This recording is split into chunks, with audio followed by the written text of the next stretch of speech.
Buenas tardes tengan todos ustedes, queridos televidentes y público que hoy aquí nos acompaña en este su programa Arte, Cultura y Evangelización, donde llevamos hasta sus hogares una muestra de la riqueza histórico-artística cultural de nuestra Arquidiócesis de Durango en sus 4 veces centenaria.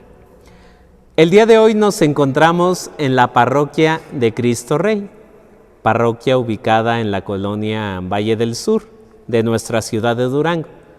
Esta parroquia es muy emblemática porque nos recuerda precisamente a Cristo como Rey del universo, al cual está dedicada el fin del año litúrgico. Es la última fiesta de nuestro calendario litúrgico que nos recuerda cómo es que Jesucristo nos invita a participar de su realeza mediante el servicio y mediante el amor.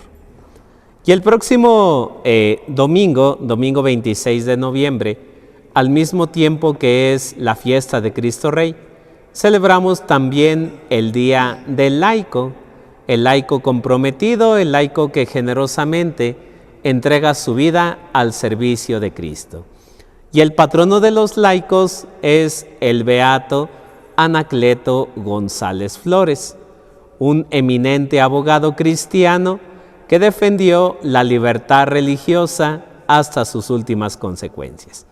Y por ello, para hablarnos un poco sobre el origen de la festividad de Cristo Rey, así como el papel del beato Anacleto y una de sus obras principales llamada Tú serás Rey, una invitación a la osadía cristiana, tenemos la presencia del licenciado Edgar Gerardo Moreno Cervantes.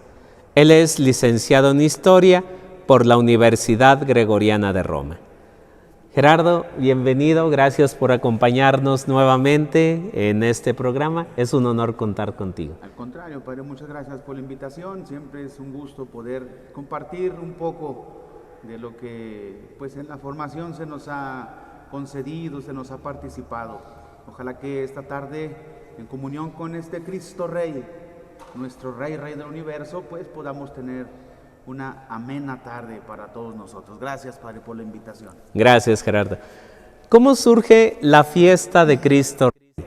¿Cómo es que aparece en el corazón, en la memoria de nuestro pueblo mexicano, esta fiesta que ha marcado muchos derroteros en nuestra historia?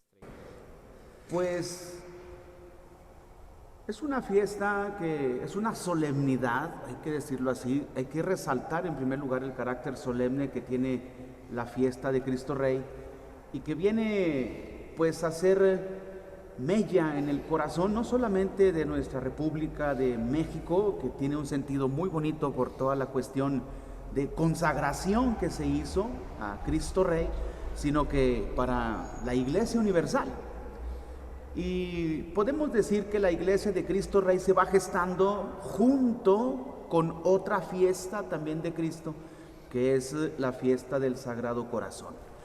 Explicando a grosso modo un poquito esta cuestión, podemos ponernos en un panorama que es particularmente el del siglo XIX, que es el siglo del liberalismo, por llamarlo con un término, y luego el siglo XX de los totalitarismos, por llamarlo con otro, en el que las personas, por decirlo con esta frase, si me es permitido, necesitaban un respiro. En otras palabras, ¿en quién creer? Políticamente hablando, se puede decir, socialmente hablando también, económicamente hablando, no había un horizonte hacia dónde mirar y descansar la conciencia. Y entonces, pues los católicos, la iglesia, los jesuitas por otra parte, los obispos, comenzaron a difundir pues aquella gran tradición del corazón de nuestro Señor Jesucristo. De hecho, es interesante cómo los papas se van interesando desde Clemente XIII, si es que podemos decirlo, el siglo XVIII, cuando consagra Polonia al Sagrado Corazón de Jesús. Y luego esta fiesta del Corazón de Jesús en Polonia sigue siendo tan popular que se sigue extendiendo a la Iglesia Universal. De hecho, se juntaron firmas, esto es un dato interesante, se juntaron muchísimas firmas que llegan al Concilio Vaticano I para pedirle al Papa en turno que extendiera la festividad a la Iglesia Universal. De hecho, así lo hace el Papa Pío IX, extiende la festividad del Sagrado Corazón de Jesús a la Iglesia Universal. Pero más allá de esto, de hecho, uno de sus sucesores, León XIII, retomando la iniciativa que ya se había tomado desde Clemente XIII, Pío IX, habla del Sagrado Corazón de Jesús en una de sus encíclicas llamadas Unum Sacrum. Y hablando de esta encíclica del Sagrado Corazón de Jesús, habla de que Jesucristo es Rey. Y entonces comienzan a deducir estos términos, atributos, características de Cristo. No solamente que tiene un corazón misericordioso, sino que al mismo tiempo pues es Rey. Y pues esta idea después, esto es a grosso modo, padre, sí. disculpando. No hay problema. Después Pío XI, pues en su encíclica muy conocida también llamada Quas Primas, por allá estamos hablando ya del siglo XX, 1920 y tantos, 25, 26, pues proclama la fiesta de Cristo Rey para la Iglesia Universal.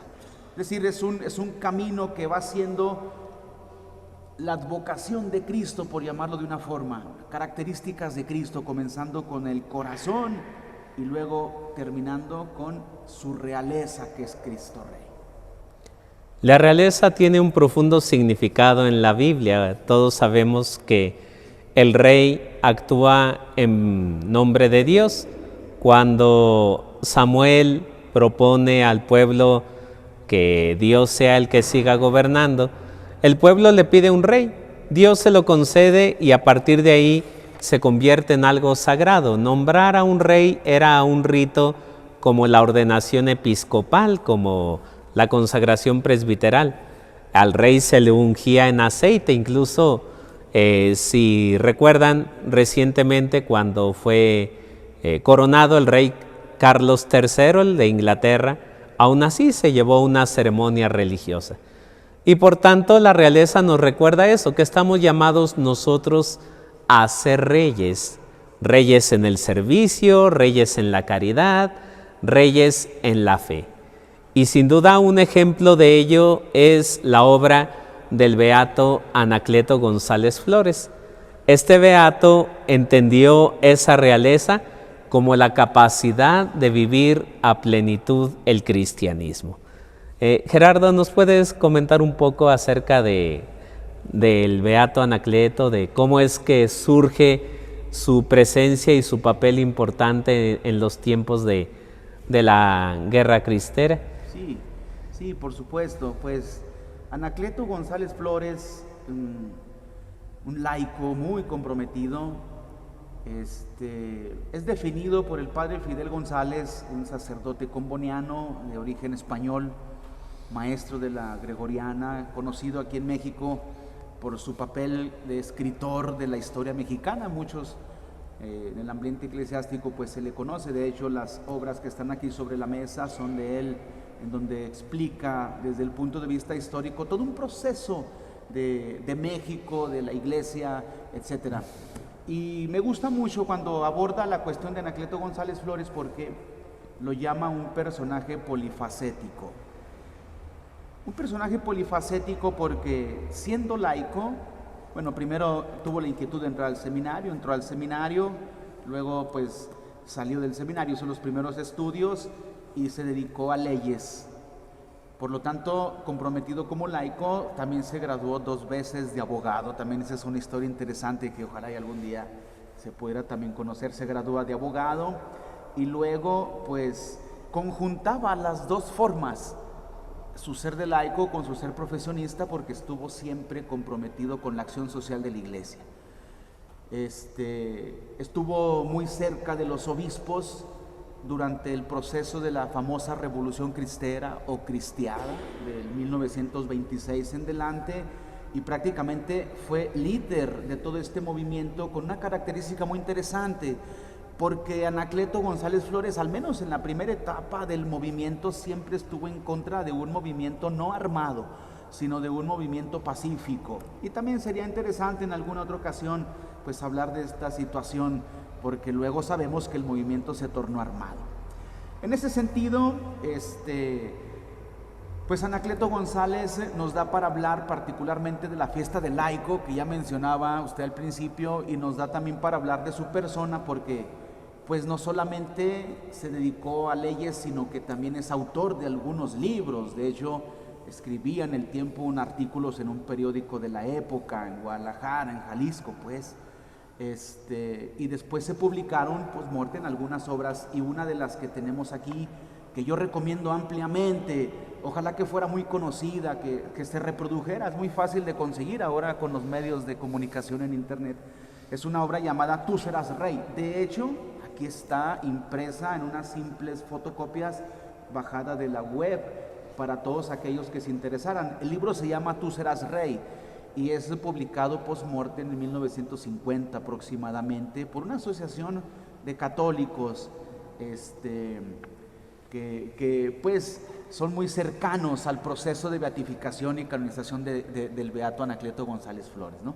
Es un libro muy sencillo, es muy pequeño, son 86, 87 escuetas páginas y está dividido en muy poquitos temas. De hecho, el libro prácticamente dividido en 6 o 7 capítulos invita, como dice el padre, desde su primer capítulo a la osadía cristiana, y así comienza. Y prácticamente el primer capítulo él lo reduce o lo resume diciendo que ser cristiano es una osadía. Y sería interesante leerlo, de verdad se los recomiendo. Eso como pequeña introducción. ¿Por qué también decimos que nos da para hablar del Día del Laico?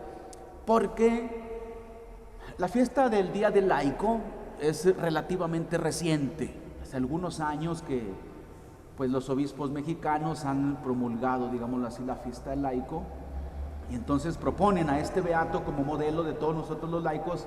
Y sucede una cosa interesante, padre. Yo en algunas ocasiones que he tenido oportunidad siempre he preguntado sobre el ser y quehacer del laico. ¿Qué cosa es un laico? Y muchas veces la respuesta que se da, como luego se dice, es una cosa negativa. Un laico es aquel que no es un sacerdote. Y también tendríamos que profundizar en la cuestión del laico, porque el significado de laico, según el Vaticano II, tiene un significado muy positivo. Pero lo menciono porque Anacleto González Flores da para hablar del laico, es un laico modelo. Aunque sea el siglo XX, lo traemos hasta nosotros porque nos enseña cómo conjugar la vida marital, la vida profesional, la vida laical, la vida eucarística, la vida religiosa, y se propone por eso como este modelo. Entonces, pues, como resumen, primeramente recomendarles que conozcan a este grande beato, que le pidan a Dios que nos haga milagros para que pronto pueda ser canonizado. Y en segundo lugar, pues que accedan también a conocer su vida y accedan a conocer sus obras. Una de ellas es esta que tenemos ahora aquí presentando, que se llama Tú serás rey, que es este libro que está aquí. No se alcanza a ver seguramente muy bien, pues son copias, pero pues aquí está muy, muy bonito el libro para todos nosotros. Gracias, Gerardo, porque al mencionar esta síntesis de la biografía del beato Anacleto, nos llena de interés por conocerlo. El beato Anacleto fue un abogado cristiano, nacido en Jalisco, que pues defendió de una manera pacífica y con argumentos la fe ante las presiones del gobierno, de la ley Calles, ante las diferentes persecuciones que se desataron. Él promovía sobre todo los valores cristianos. Era un hombre de amplia cultura porque dominaba pues también algunos idiomas y tenía una carrera pues prestigiada. Y sobre todo, pues la máxima prueba que enfrentó fue cuando él fue capturado, fue atormentado con el fin de que renegara de su fe, con el fin de que delatara a sus demás compañeros, y al no hacerlo finalmente fue asesinado. Y el beato Anacleto nos motiva a nosotros los cristianos a tener valor de vivir la fe cristiana, porque muchas veces, y ya en estos tiempos, el hablar con la verdad o el decir la verdad, ya últimamente se le considera un discurso de odio o se tergiversan las palabras, o se manipula, o en fin, se presentan diferentes interpretaciones que tergiversan o que no siempre presentan el mensaje claro de la fe. Y el beato Anacleto siempre tuvo claro el promover y defender la fe cristiana. Gerardo, ¿podrías comentarnos algunos puntos del texto Tú serás rey para que nuestra gente conozca más acerca de esa obra? Pues sí, de hecho queda como anillo al dedo, puedo decir con esta expresión, particularmente este último comentario de que tenemos miedo de decir la verdad muchas veces ante una, digámoslo así, sociedad como la nuestra en la actualidad, o ante sistemas como los nuestros o ideologías como las que vivimos, o nos da miedo o nos retraemos, no queremos hablarla. Anacleto, cuando escribe su libro, inmediatamente en el primer renglón dice así: este libro aspira a ser un libro de juventud, en el sentido más intenso y fecundo, es decir, un libro de osadía, de osadía.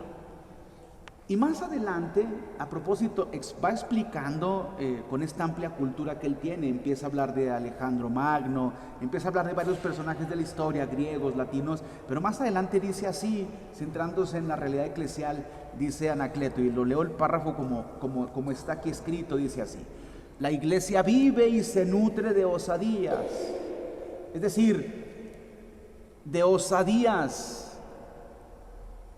Todos sus planes arrancan de la osadía. Solamente nosotros nos hemos empequeñecido y nos hemos entregado al apocamiento.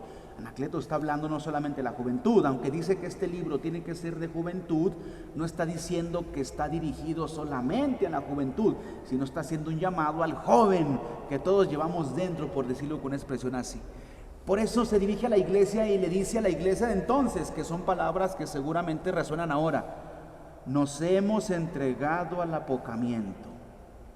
Pero a partir de ese instante hemos tenido que caer en la deserción, porque en esa incansable acometida de cerca de 20 siglos que ha deshecho las conquistas de los más grandes capitanes, que ha ganado incontables batallas en los dominios de pensamiento, de la ciencia, del arte y de la acción, ¿qué cosa tienen que hacer los pusilánimes? ¿Qué cosa deben hacer los cobardes y los apocados? Recordemos que Anacleto está hablando en el siglo XX. Estamos en un tema de persecución, estamos hablando de revolución, estamos hablando de una guerra, y les está hablando a aquellos que tuvieron miedo, les está diciendo: necesitamos ser osados.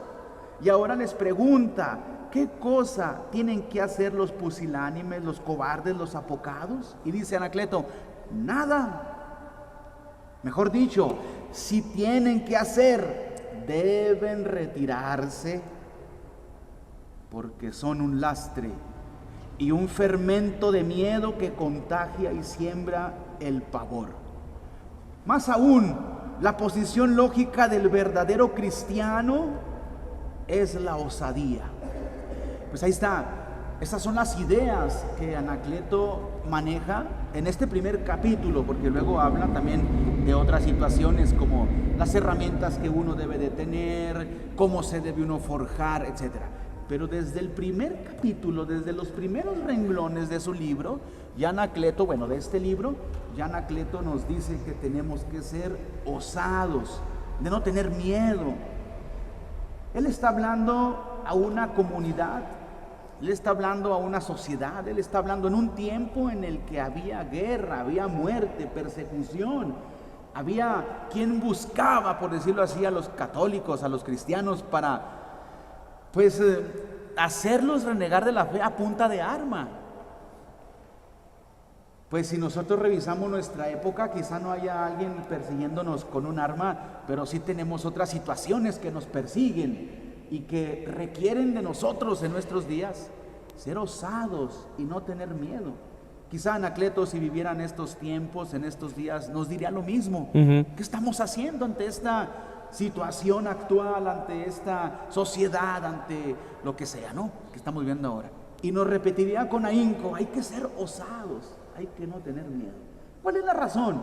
yo creo que podemos decir que finalmente el valor o el ser osado de Anacleto González Flores y de todos los mártires del siglo XX, de todos los de la iglesia, se han centrado siempre en Cristo. El hecho de saberse de Cristo, el hecho de saber que Cristo está con nosotros hoy, mañana y siempre, nos hace tener impulso y no tener miedo. El Padre lo dijo perfectamente, a él lo persiguieron.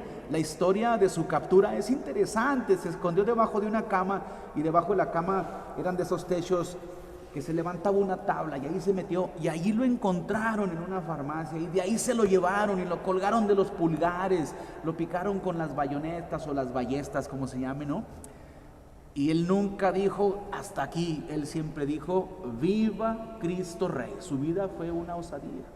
Por eso lo promulgaba y lo decía, pues todos hay que ser osados y no tener miedo. Así arranca el libro, Padre. Muy bien. Así arranca. Y gracias por mencionarnos eso de la osadía. Tal vez a ustedes, queridos televidentes o queridos feligreses que hoy aquí nos acompañan, ¿alguna vez algún familiar o algún conocido que se ha enterado de que vienen ustedes al templo, pues les ha comentado o les ha criticado precisamente que al venir ustedes no son sumisos o no son abnegados, no son apocados, como dice el Beato, porque se tiene la perspectiva de que el cristiano tiene que ser así, manso, callado, aguantar todo, soportar todo. De ahí que tenemos pues muchas historias dolorosas, familias que pasan por situaciones terribles y que tienen que callar. Pero el cristianismo no es una religión de silencio, el cristianismo no es una religión de masoquismo, de sufrir por sufrir. La osadía precisamente que nos habla Anacleto es el enfrentar aquello que causa dolor o el enfrentar aquello que causa sufrimiento, sostenido por la fuerza de Cristo. Esa es la osadía, porque la cruz no es solamente sufrir y aguantar, la cruz es precisamente hacer el esfuerzo de evitar el dolor, que la gente no pase por penas, no pase por sufrimientos, sino que precisamente la osadía es curar al enfermo, sanar al leproso, resucitar al muerto, consolar al triste. Es manifestar esa alegría, es manifestar ese espíritu cristiano. Por eso Anacleto resistió tantos tormentos, el ser colgado de sus pulgares o el ser traspasado por las bayonetas, porque su soporte era Cristo, su soporte era esa alegría y ese valor, que es precisamente lo que él quería comunicar en esta obra póstuma, de cómo es que la osadía debe ser como un sinónimo de cristiano. Gerardo, ¿cuáles son algunas de las herramientas que nos presenta el Beato para llevar a cabo esta osadía? Pues sí, cuando continúa hablando en su obra, en uno de los capítulos siguientes, habla precisamente, se titula Las herramientas. Y ahorita que escuchaba al Padre a clarificar un poquito la cuestión de la osadía, podemos decir con toda certeza que la vida de Anacleto estaba cristificada, si es que el término es correcto. Sí. De hecho, si nosotros nos ponemos a revisar la vida de los mártires de la iglesia y luego los mártires de Durango y los mártires de México, encontraremos una característica muy interesante. No hay mártir que no sea eucarístico, Todos los mártires en sus biografías se les afirma que eran hombres de Eucaristía. Iba a misa frecuentemente, frecuentaba el sacramento de la reconciliación. Siempre en la biografía de todos los mártires que la iglesia presenta, encontramos que son de una ardua fe, sacramentos presentes siempre en su vida, particularmente la Eucaristía y el sacramento de la reconciliación. Por eso Anacleto logra dar su vida al momento en que le exigían dar su vida por Cristo, él no renegó y dijo, la doy, viva Cristo Rey, incluso ahí colgado de los pulgares, ya lo dijimos. Pero luego, en su vida diaria, pues Anacleto también era un hombre que vivía en el mundo. Y en este capítulo nos expresa de que se tiene que vivir con ciertas herramientas para poder vivir en este siglo. Y pues es interesante cómo Anacleto presenta, según su experiencia, las herramientas que según él y que según su vida le ha ido presentando para poder vivir honestamente, humildemente, agradablemente a Dios en la vida del siglo. Hace una comparación entre lo que son, por ejemplo, dice, lo que fue la espada en manos de Bonaparte, han sido la pluma, el cincel, la paleta y el martillo en mano de grandes artistas. Y luego, hablando de muchos personajes así, se pregunta, sin embargo, ¿cuáles son las herramientas para trabajar sobre el espíritu y sobre las masas de fuerzas vivas de nuestra personalidad? Entonces Anacleto arranca hablando principalmente diciendo que necesitamos un maestro. Lo dice así: la dirección que debe hacer sentir la mirada de un maestro, dejarnos guiar por alguien. Una herramienta poderosa es dejarnos guiar por alguien, no por algo, por alguien. Y cuando él decía alguien, ya lo dijimos muchas veces, él entendía a Cristo. De hecho, él entendía la iglesia. Él entendía precisamente porque su vida fue estar metido con la Rerum Novarum de Papa León XIII, la renovación espiritual de la sociedad, la doctrina social de la iglesia, cómo hacer que la sociedad de verdad sea una nueva sociedad. Y entonces el Papa León XIII publica su encíclica Rerum Novarum, y Anacleto, pues aparte que se la sabía, yo creo, de memoria, la implementa en la sociedad. Y por eso también era buscado, porque propone los valores del reino, propone para la sociedad los valores de Cristo, que era su maestro. Como primer punto, entonces, como primera herramienta, lo dice él, dejarse guiar por alguien. Y luego, en segundo lugar, obviamente, vuelvo a repetir que eso es así, ¿verdad?, de pasadita. En segundo lugar, dice Anacleto, la segunda herramienta para modelar el espíritu es el libro, la lectura, leer. Lo dice así: el libro es otra de las herramientas para moldear el espíritu. Se ha escrito mucho sobre este punto. Sin embargo, aún no se tiene una noción suficientemente clara del valor que tiene el libro como fuerza despertadora, porque son muy pocos los que saben que el libro es el aceite sagrado que es preciso poner todos los días en la lámpara de nuestra vida para mantener siempre encendido el ideal, y más pocos son aún los que saben que el libro pone instantemente alas a nuestro pensamiento y a nuestro corazón y nos arroja a la conquista de lo alto y de lo inaccesible. Otro ejemplo muy sencillo, ¿no? Leer, una herramienta, leer bien. Pone un ejemplo muy interesante que les comparto. Abraham Lincoln no era más que un olvidado leñador, no había conocido más herramienta más que su hacha. Cortaba troncos de encina para vivir, pero juntamente con su hacha pudo tener a su alcance una herramienta para trabajar el espíritu, y leyó. Al día siguiente leyó como que un gran pájaro pasaba por encima de su cabeza, revuelta de leñador, y de allí se levantó para ser presidente de su país.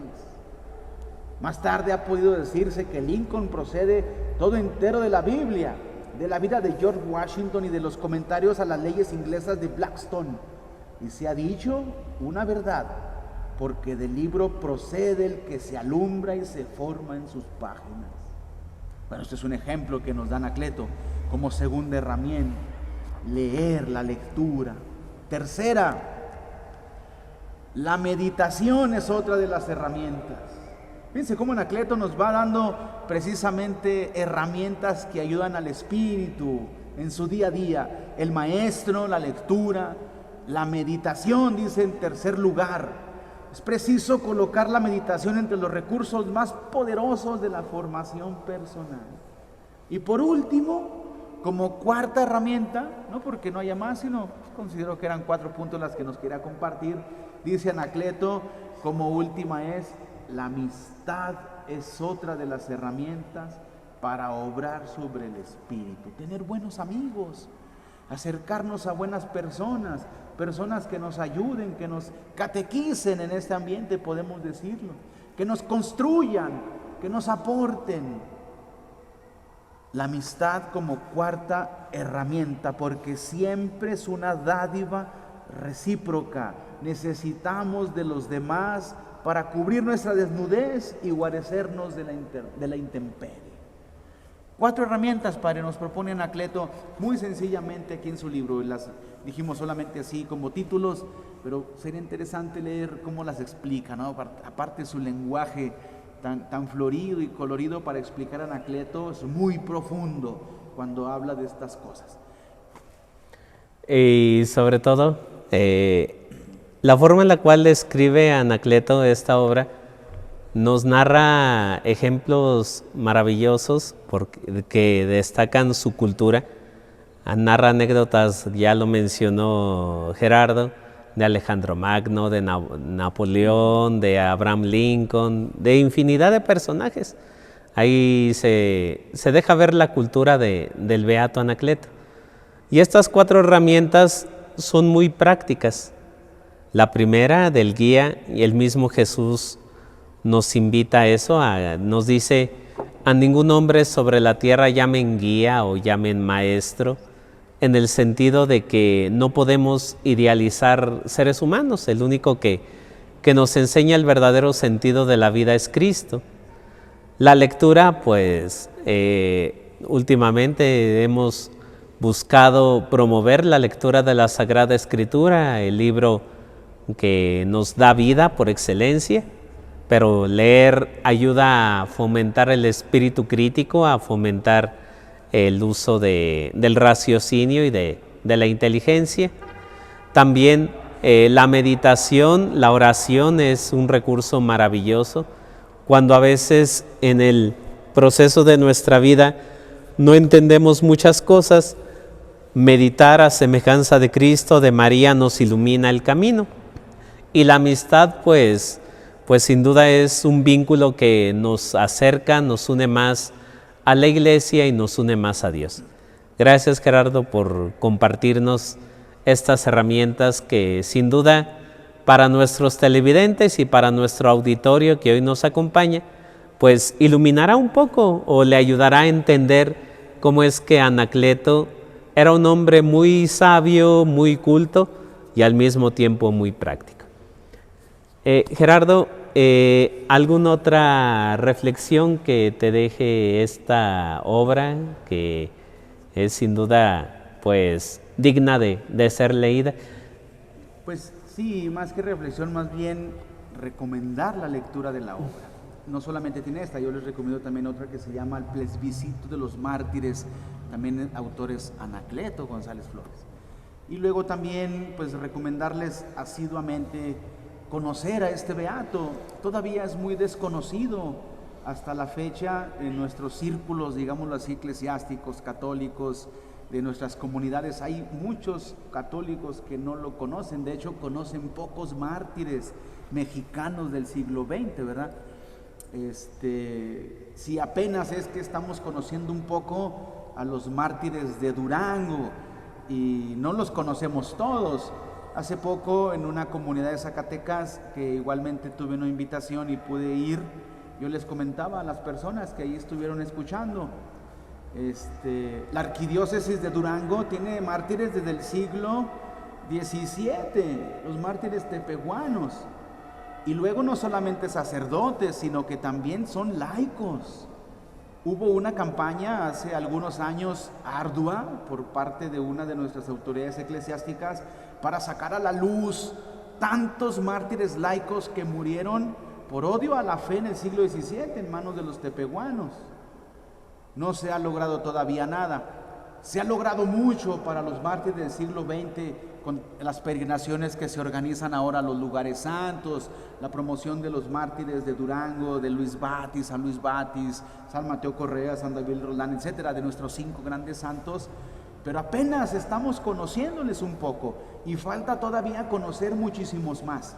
Yo les platicaba también en alguna oportunidad que por ahí tengo un testimonio escrito de una feligrés de la parroquia de Santiago Papasquiaro, padre, en donde narra que fueron por el cura de la parroquia, un vicario de la parroquia de Santiago Papasquiaro, y entonces ella lo conocía y se vino con los soldados atrás de ellos en el tren y narra en su carta manuscrita cómo lo llevaron a la famosa décima zona militar que es ahora, que era el cuartel militar de entonces, y ahí lo mataron también, gritando viva Cristo Rey, y de ese padre nadie habla, nadie lo conoce. Bueno, pues conocer a Anacleto González Flores, profundizar en sus obras, enamorarnos de nuestros mártires, porque nos enseñan una gran cosa, que ellos dan la vida porque se sienten pertenencia de Jesucristo. Así que cuando entendemos nosotros que nuestro ser de bautizados como católicos nos hace pertenencia de Jesucristo, se nos logran quitar todos los miedos que podamos tener. Eso por una parte, Padre. Gracias, Gerardo, porque esto nos ilumina más para entender la fiesta de Cristo Rey, porque la fiesta de Cristo Rey es precisamente reconocer que Cristo es el dueño de nuestro corazón, de nuestra voluntad, de nuestra libertad, y de que cuando de repente algo nos cueste trabajo, que nos cueste trabajo hacer alguna acción, que nos cueste trabajo perdonar o que nos cueste trabajo realizar cualquier obra, le entreguemos a Cristo Rey lo que somos y veremos cómo Él a través de nuestra disposición podrá hacer maravillas. Gerardo, pues ya nos encontramos en la recta final de nuestro programa. ¿Algún último mensaje, una última exhortación? Sí, por supuesto, Padre. Le agradezco mucho la oportunidad, agradezco mucho la invitación, sobre todo que a través de estos medios de comunicación nuestros televidentes, amigos, fieles, cristianos puedan aprender más de nuestra fe católica, de nuestros mártires, de nuestros escritores eclesiásticos que han escrito bastante sobre nuestra fe, nuestras tradiciones. Y quisiera como último punto, ya que estamos en el templo de Cristo Rey, hacer una invitación al domingo a que vengan a la fiesta de Cristo Rey. Muy bien. ¿Por qué lo digo, Padre? No pretendo que sea un comercial. No, adelante. Pero porque creo que así como los mártires o como las personas del siglo XIX y siglo XX lograron poner sus ojos en el corazón de Jesús y luego en el Cristo Rey como respuesta a esos totalitarismos y a esos liberalismos, pues ahora creo que también nosotros necesitamos poner los ojos en nuestro Cristo Rey.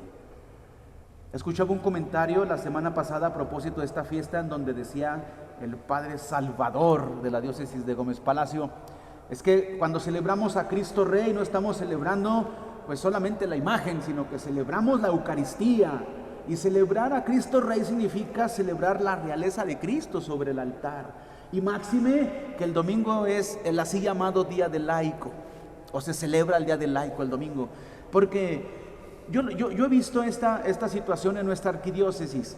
Se está promoviendo mucho a los mártires, hay procesiones, hay iniciativas para ir a los lugares santos, pero si lo vemos en una dinámica de causa y efecto, el efecto es que tenemos mártires que proclamaron viva Cristo Rey, y creo que podemos comenzar también ahora a profundizar en la causa del efecto, es decir, en Cristo Rey. Por lo tanto, pues este domingo que tenemos la fiesta de la realeza de Cristo, ojalá y que se den la oportunidad para asistir a la Eucaristía aquí en la parroquia. Ojalá que pronto esta parroquia se convierta en un santuario, que vengan a ver la imagen que estaba al principio, que la conozcan, quienes no la conozcan, etcétera, ¿no? Porque si Cristo Rey del universo es el centro de nuestra vida, pues entonces nosotros seremos unos laicos indecibles, seremos laicos ejemplares. Ojalá y que seamos mártires, pero si no, pues al menos con una vida bautismal como tiene que ser. ¡Viva Cristo Rey, Padre! ¡Viva Cristo Rey! Agradecemos, Gerardo, tu presencia, gracias por acompañarnos. Agradecemos también a esta comunidad que hoy nos ha honrado al recibirnos, a los feligreses que nos permitieron de su tiempo para transmitir este programa, al Padre Manuel Bernardo Aguirre, párroco de este lugar, a la licenciada Gaby Juárez, que ha hecho posible la transmisión de este programa, y los esperamos el próximo domingo aquí en Cristo Rey para la fiesta patronal, para convivir, para celebrar el Día del Laico, también para nuestra peregrinación que partirá de Catedral al estadio de béisbol, y el próximo jueves en punto de las 5 de la tarde en este su programa Arte, Cultura y Evangelización. Hasta la próxima. Hasta luego.